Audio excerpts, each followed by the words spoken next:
Hi there. In this tutorial, we're going to show you how to set up your chat feature where it has alternating colors and or alignment changes. So we'll start a conversation with James or continue a conversation. As you can see, I am the gray box, Ashley, and James is the purple box. So when I send James a message, it will send it to him in the gray box. When James would respond, it will send it in the purple box. Let me show you how to do that in the editor. This tutorial will not go over creating the chat functionality from start to finish. We do have a full tutorial on how to do that. We're going to look specifically at the conversation screen where it has the messages. In order to set this up, we do have a template already made for you under Add a Screen and in the miscellaneous, the chat section. From here, you would have this is the screen you're presented with. You're going to note that this is a list of your messages, and then you'll want to make sure that you set that up accordingly.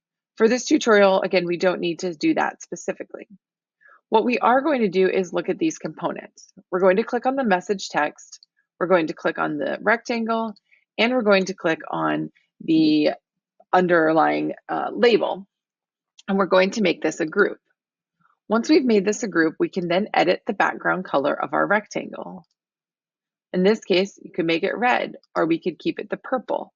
If it's too bold for you, you can always adjust the opacity here so that it's a lighter color, making your text visible.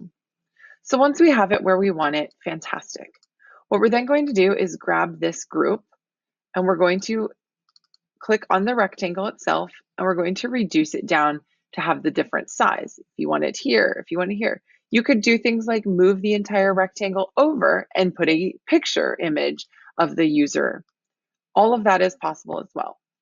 So once we have the first user set, we're then going to select the rectangle, we're going to copy and paste it, and we're going to add a new rectangle right here into our, this group right here into our list.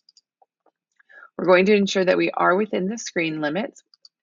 So we're going to adjust that one in as well. And then you are all set. Now let's change the background of this one so that it represents the other user. Again, in our tutorial, we just used purple and gray. So this would be user 1, user 2 that's sending. The most important part here is that you set your visibility rules.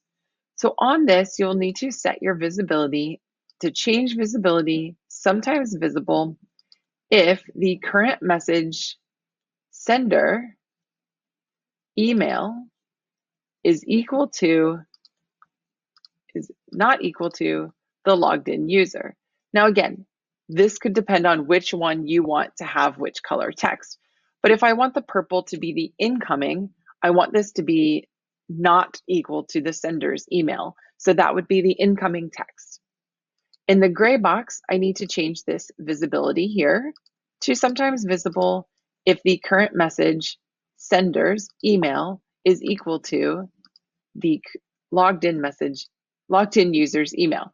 So that the logged in user, if that email matches, then I would be sending that email, that message in gray. And that's it. Hope that helps.